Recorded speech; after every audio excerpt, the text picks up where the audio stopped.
Hello my friend, welcome to the session of wellness wonder and learning. आज मैं आपको झारखंड राज्य के बारे में बताने जा रहा हूँ। झारखंड राज्य भारत का एक ऐसा राज्य है जो अपनी प्राकृतिक संपदा, सामाजिक धरोहर और मेहनत कश लोगों के लिए जाना जाता है। झारखंड राज्य 15 नवंबर 2000 को बिहार राज्य से अलग हुआ और एक अलग राज्य के रूप में अपने अस्तित्व को ये बनाया।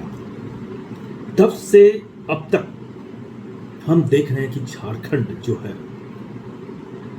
काफी कुछ चेंजेस के साथ इसमें घटनाएं घटी हैं।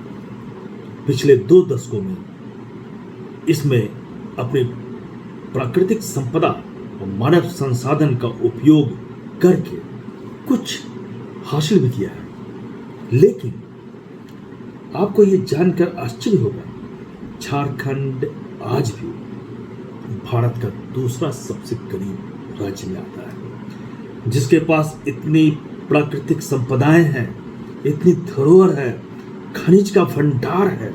वो राज्य जो है भारत का दूसरा सबसे करीब राज्य में आता है। मेरे फ्रेंड, झारखंड में भारत का खनिज भंडार है और इसे भारत का खनिज भंडार कहा भी जाता है। यहाँ पर कोयला, लोहा, लौह अयस्क, तांबा, अवरक, बॉक्साइट, यूरेनियम और चूना पत्थर जैसे खनिज भंडार भरे हुए हैं, जिसका कि डिमांड चारों ओर है। काफी डिमांड है इन सभी मिनरल्स का और ये सभी जो है झारखंड में है। और अर्थव्यवस्था का एक महत्वपूर्ण भाग जो है खनन उद्योग, वो झारखंड में होता है। और इस खनन पर आधारित बहुत से उद्योग जो है झारखंड में लगे हुए हैं और इनकी कमाई काफी ज्यादा होती है। रांची, धनबाद, जमशेदपुर और बोकारो जैसे शहरों में उद्योग के केंद्र हैं, औद्योगिक केंद्र यहाँ बने हुए हैं।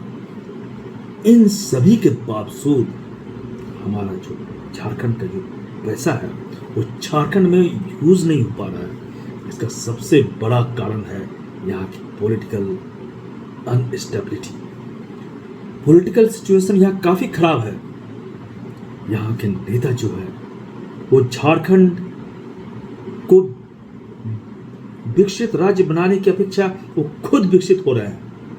भ्रष्टाचार कूट कूट कर भरी हुई है, जिसके कारण झारखंड जो है आज भी भारत का सबसे दूसरा गरीब राज्य बना हुआ है। मेरे फ्रेंड, झारखंड में घने वन है, नदियां हैं, झरने हैं। यहाँ के वन्य जीव और जैव विविधता राज्य की प्राकृतिक धरोहर को समृद्ध बनाते हैं।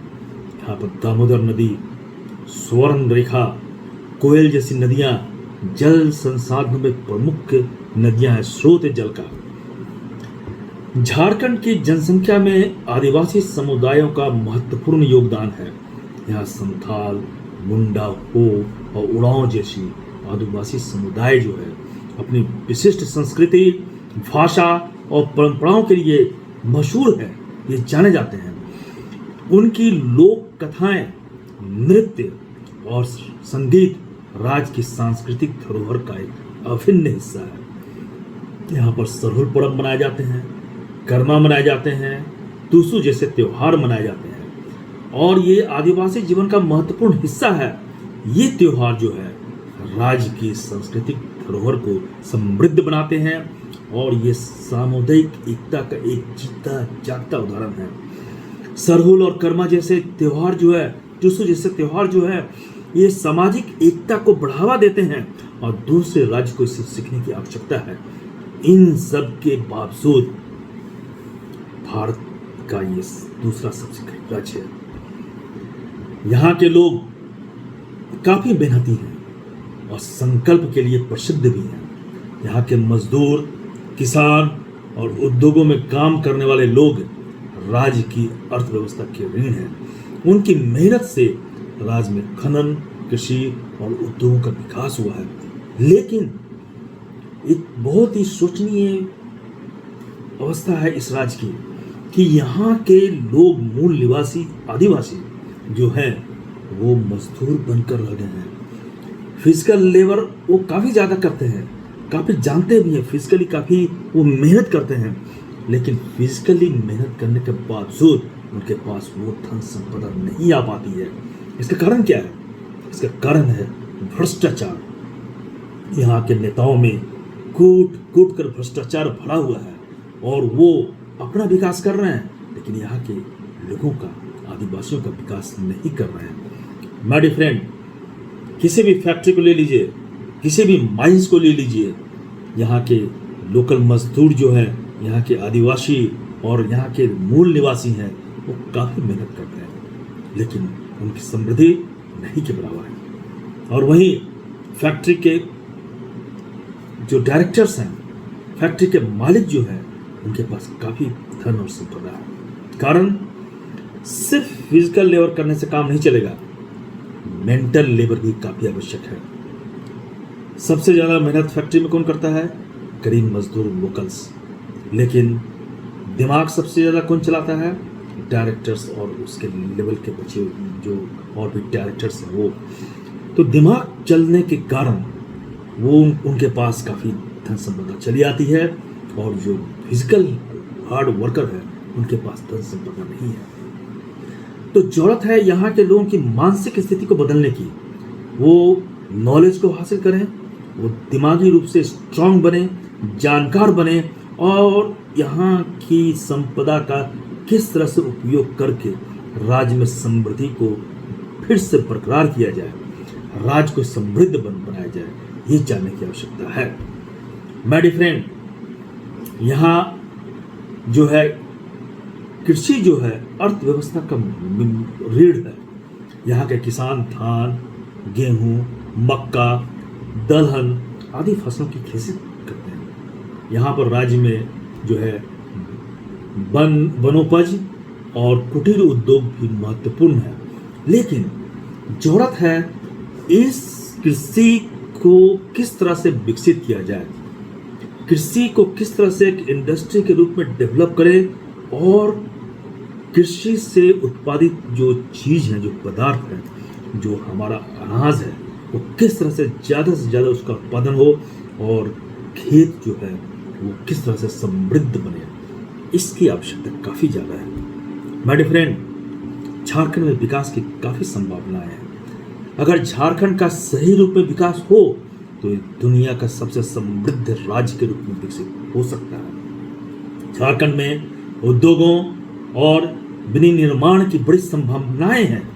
खनिज संस्थानों की प्रचुरता के कारण स्टील, इलेक्ट्रॉनिक्स, ऑटोमोबाइल्स उद्योग का यहाँ विकास किया जा सकता है। जमशेदपुर, बोकारो जैसे औद्योगिक केंद्रों में इस दिशा में पहले से ही काम हो रहे हैं, यहाँ लोग सक्रिय हैं, लेकिन फिर वही है कि यहाँ के लोगों को इससे का लाभ नहीं मिल पाता है। इसका मेन कारण है यहाँ के लोग जो हैं, जो गरीब हैं, आदिवासी हैं, लोकल्स हैं, उनमें शिक्षा का अभाव है, उनमें वो जानकारी नहीं है किस तरह से इन संसाधनों का उपयोग करके हम अपने राज्य को समृद्ध बनाएं। जो बड़े बड़े उद्योगपति हैं वो अपने आप को समृद्ध बना रहे हैं, वो इन संपदाओं का उपयोग करके अपने दिमागी शक्ति से, दिमाग में ज्ञान जो उनमें भरी हुई है, उसके द्वारा वो अपने आप को समृद्ध बना रहे हैं। और काम किससे ले रहे हैं? यहाँ के जिनकी संपदा है, जिनकी धरती है, उनसे वो हार्ड लेबर, फिजिकल लेबर करवाते हैं, और उस फिजिकल लेबर को अपने लिए उपयोग करते हैं और अपनी समृद्धि को बढ़ा रहे हैं। तो यह जरूरत है एक सही सोच की, एक सही पॉलिटिकल स्ट्रक्चर्स को स्ट्रांग होने की, जो अपनी समृद्धि नहीं करें। यहाँ के नेता जो है भ्रष्टाचार में लिप्त हैं, वो अपने आप को बढ़ा तो रहे हैं, लेकिन गरीब जनता, आदिवासियों और यहाँ के लोकल्स जो रहने वाले हैं, उनके लिए कुछ नहीं कर रहे हैं। वो चाहें तो वो काफ़ी समृद्ध हो सकते हैं, और ये राज्य जो है काफ़ी समृद्ध हो सकता है। झारखंड की प्राकृतिक सुंदरता, सांस्कृतिक धरोहर को ध्यान में रखते हुए यहाँ पर्यटन के काफ़ी अवसर हैं। इस पर्यटन को अगर बढ़ावा दिया जाए सही ढंग से, तो पर्यटक यहाँ आकर्षित होंगे, काफ़ी कमाई हो सकती है। नेतरहाट, हजारीबाग, रांची और दुमका में पर्यटन की काफ़ी संभावनाएं हैं। काफ़ी अच्छे अच्छे पर्यटक स्थल है यहाँ। इनको अगर विकसित करके और पर्यटन का केंद्र बनाया जाए तो इनसे काफ़ी कमाई होगी, राज्य जो है विकसित होगा, यहाँ के लोकल्स, यहाँ के आदिवासी जो है वो विकसित होंगे। माय डियर फ्रेंड, झारखंड को गरीबी, बेरोजगारी और सामाजिक असमानता जैसी चुनौतियों का सामना करना पड़ रहा है। इन समस्याओं का समाधान यहाँ रोजगार का सृजन, कौशल विकास, सामाजिक कल्याण के कार्यक्रमों पर ध्यान देकर ही बढ़ाया जा सकता है। काफ़ी संभावनाएं हैं यहाँ पर रोजगार काफ़ी ज़्यादा है। रोजगार का काफ़ी सृजन भी किया जा सकता है, लेकिन आवश्यकता है ईमानदारी से काम करने की। राज्य में सड़क, परिवहन और बिजली और संचार जैसी आधारभूत संरचना जो है उसको विकसित करने की आवश्यकता है।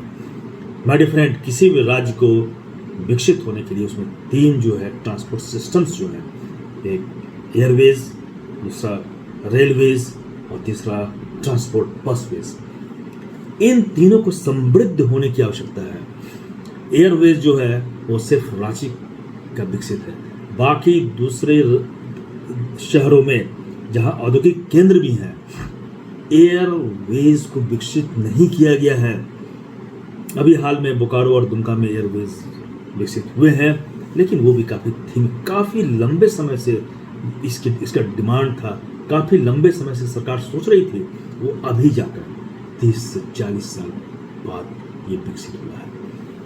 तो किसी भी राज्य को विकसित होने के लिए उसके एयर सिस्टम को विकसित होना काफ़ी आवश्यक है, तभी जो है यहाँ बाहर के लोग आकर्षित होंगे और जो है पैसा जो है झारखंड में आएगा।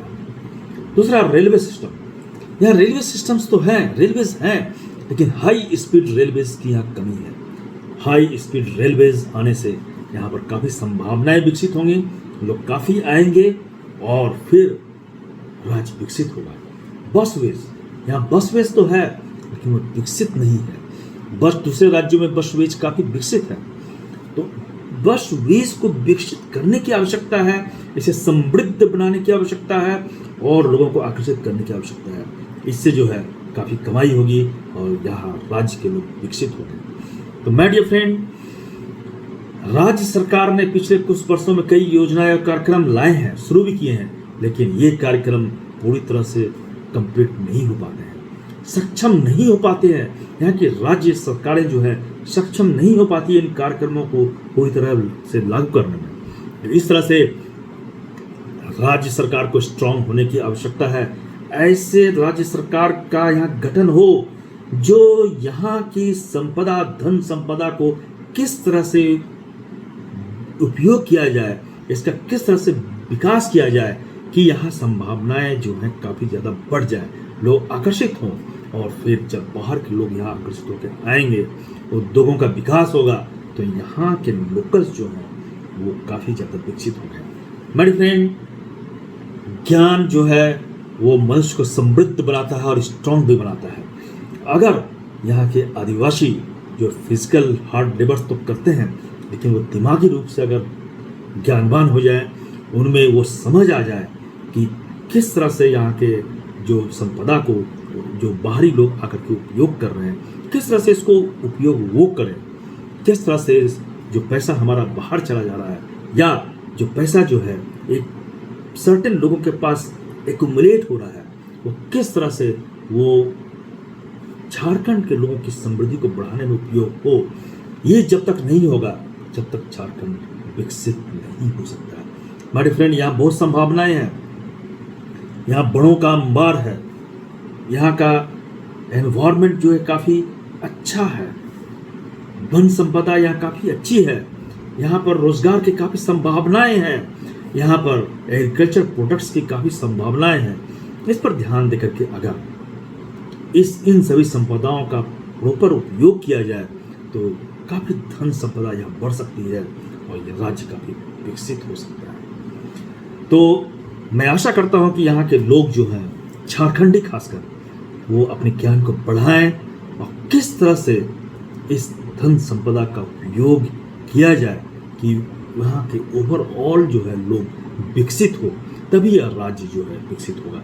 और पूरी संभावना है, झारखंड में पूरी संभावना है कि झारखंड अपनी संपदा के बल पर पूरी दुनिया का सबसे विकसित राज्य बन सकता है। आइए हम इस संभावना के साथ आगे विकास करें। धन्यवाद।